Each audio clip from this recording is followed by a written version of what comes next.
बिस्मिल्लाहिर्रहमानिर्रहीम। तारा जी समुद्री वापस जाते होए तकरीबन 4 का टाइम हो गया होएगा। हाँ जी 4 का टाइम ते रस्ते की वेखदे हैं कि एक बुजुर्ग ने 4:30 का ते ओह मौसम आ गया माल्टियां दा मसमियां दा। हाँ जी हाँ जी हाँ। ते जेड़ा मौसम है उस हिसाब नाल फल वेचदे ने, फिर भी, हाँ। लेकिन खस्ता हाल रेड़ी खस्ता हाल छत अकासी कर दिंदी आ इंसान दी पसीनो पसीनी हो के अपनी रिज़्क हलाल कमाउंदे आ वा। हाँ जी ते सानू रब भेजदा कि उन्होंने कुछ गल्लां करिए कोई दिलासे दइए, कोई प्यार करिए, तो कुछ हाँ, आसानी कोई आसानियाँ पैदा करिए।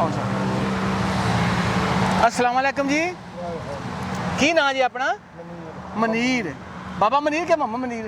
बाबा मनीर। अच्छा, थोड़े इधर आ जाओ जरा इस बन्ने। ते कितनी उम्र है ਤੁਹਾਡੀ? 60 साल हो गए। ते बच्चे किन्ने जे? 2 बच्चियां एक बच्चा। 2 बच्चियां। चलो इन्हू छाड़ो, ਤੁਹਾਡੇ ਨਾਲ कुछ गल करनी सी। तारा जी 2 बच्चियां ने। हाँ जी भाई मनीर ਦੀਆਂ 2 ਬੱਚੀਆਂ ਨੇ, ਇੱਕ ਬੱਚਾ ਵਾ। ਬੱਚੇ ਛੋਟੇ ਛੋਟੇ ਆ ਤੇ ਉਹ ਆਪਣੀ ਰਿਜ਼ਕ ਦੇ ਹਾਲਾਤ ਕਮਾਉਂਦੇ अच्छा शुरू ਤੋਂ ਤੁਸੀਂ ਇਹ ਕੰਮ ਕਰਦੇ ਜੇ? ਸ਼ੁਰੂ ਤੋਂ ਹੀ? हाँ जी। बीवी मेरी मजदूर है। अच्छा ਅੱਛਾ अच्छा अच्छा। ਬੀਵੀ ਜਿਹੜੀ ਆ ਦੋਨੋਂ ਪੈਰਾਂ ਤੋਂ ਮਾਜ਼ੂਰ ਆ, ਉਹਨਾਂ ਦੀ ਮਜ਼ਦੂਰੀ ਕਿਵੇਂ ਆਈ? बुढ़े पे है बड़ी। ਡੁੱਡੇ ਪੈਰ। ਤੇ ਉਹਨਾਂ ਨਾਲ ਤੁਸੀਂ ਸ਼ਾਦੀ ਕੀਤੀ? ਉਹ ਬੜੇ ਅਜ਼ੀਮ ਤੁਸੀਂ ਇਨਸਾਨ ਜੇ। मैं तो बैठी थी अल्लाह ने राजी किया। हाँ बिल्कुल अल्लाह पाक ने राजी किया वो बीवी ने राजी किया। अल्लाह ने ਧੀਆਂ ਵੀ ਦਿੱਤੀਆਂ ਨੇ, ਪੁੱਤ ਵੀ ਦਿੱਤੇ ਆ। जी 2 ਪੁੱਤ ਸੀ, ਇੱਕ ਫੌਤ ਹੋ ਗਿਆ ਸੀਗਾ। ਇੱਕ ਮਾਸ਼ਾਅੱਲਾ ਤਕੜਾ ਵਾ ਕੋਈ। अच्छा 18 ਸਾਲਾਂ ਦਾ। ਅੱਛਾ ਇਹ ਦੱਸੋ ਫਿਰ ਘਰ ਦਾ ਸਿਸਟਮ ਕਿਵੇਂ ਚੱਲਦਾ ਪਿਆ ਜੀ? ਘਰ ਦਾ ਸਿਸਟਮ ਕਿਵੇਂ ਚੱਲਦਾ?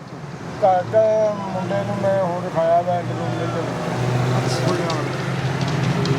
ਕਿਤੇ ਪਤੇ ਚੱਲਦਾ ਮਿੰਤਾ ਕਰਕੇ। ਤੁਸੀਂ ਥੋੜੇ ਜਿਹਾ ਨਾਲ ਹੋ ਜਾਓ ਰੇੜੀ ਦੇ ਨਾਲ। ਹਾਂਜੀ ਇੱਥੇ ਕਰਕੇ ਦਿਖਾਇਆ ਵਾ। ਅੱਛਾ ਤੇ ਉਹਦੇ 18,000 ਰੁਪਏ ਤਨਖਾਹ ਲਿਆਉਂਦਾ ਅੱਛਾ। ਤੇ ਪੈਸੇ ਤੇ ਚਲਾ ਜਾਂਦਾ ਤੇ ਮੈਂ ਇਹ ਜੋ ਚਾਹ ਤੇ ਬੱਚੇ ਦੀ ਸ਼ਾਦੀ ਹੋਈ ਆ? ਨਹੀਂ ਜੀ ਹਾਲੇ ਸ਼ਾਦੀ ਕਰਨੀ? ਹਾਂਜੀ ਬੱਚੀ ਦੀ ਕੀਤੀ ਇੱਕ ਵੱਡੀ। ਅੱਛਾ ਅੱਛਾ ਤੇ ਰੋਜ਼ਾ ਕਿੰਨਾ ਕੁ ਕਮਾ ਲੈਂਦੇ ਜੀ?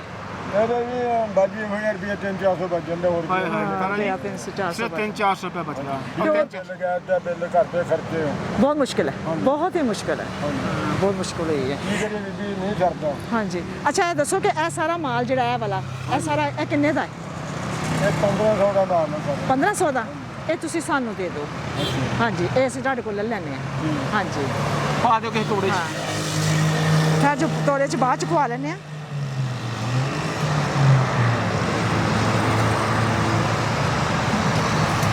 ਬਾਅਦ 'ਚ ਪਵਾ ਐ ਅਸੀਂ ਬਾਅਦ 'ਚੋਂ ਕਰ ਲੈਂਦੇ ਹਾਂ। ਆਓ ਇੱਧਰ, ਪਹਿਲੇ ਇੱਧਰ ਆਓ, ਪਹਿਲੇ ਗੱਲ ਸੁਣ। ਪਹਿਲੇ ਆ ਜਾਓ।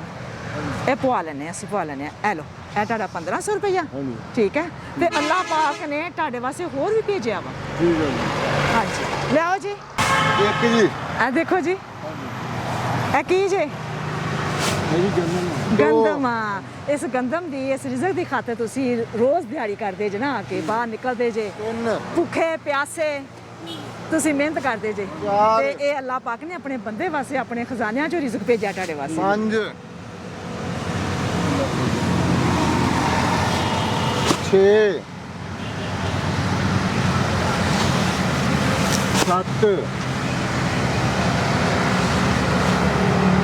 8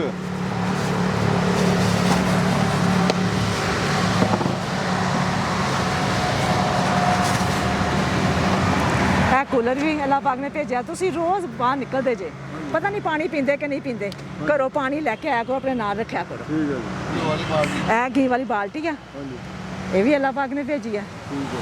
ਤੇ ਰੱਬ ਦਾ ਸ਼ੁਕਰ ਅਦਾ ਕਰਕੇ ਜਿਹਦੀ ਖਾਤਰ ਬੰਦਾ ਜਿਹੜਾ ਨਾ ਅੱਲਾਹ ਮਿਹਨਤ ਮਸ਼ੱਕਤ ਕਰਦਾ ਵਾ ਤੇ ਉਹ ਅੱਲਾਹ ਪਾਕ ਨੇ ਰਿਜ਼ਕ ਤੁਹਾਡੇ ਘਰ ਭੇਜ ਦਿੱਤਾ। ਤੁਹਾਡੇ ਰਿਜ਼ਕ ਖਾਤੇ ਦੁਕਾਨ ਤੇ ਆ ਗਿਆ ਰਿਜ਼ਕ। ਤੇ ਅੱਲਾਹ ਪਾਕ ਦਾ ਸ਼ੁਕਰ ਅਦਾ ਕਰੋ। ਅੱਲਾਹ ਪਾਕ ਤੁਹਾਡੇ ਵਾਸਤੇ ਆਸਾਨੀਆਂ ਪੈਦਾ ਫਰਮਾਏ। 4 ਮਨ ਦਾ ਨਾ ਪਰੇਸ਼ਾਨੀ ਹਾਂ ਰੱਖੋ।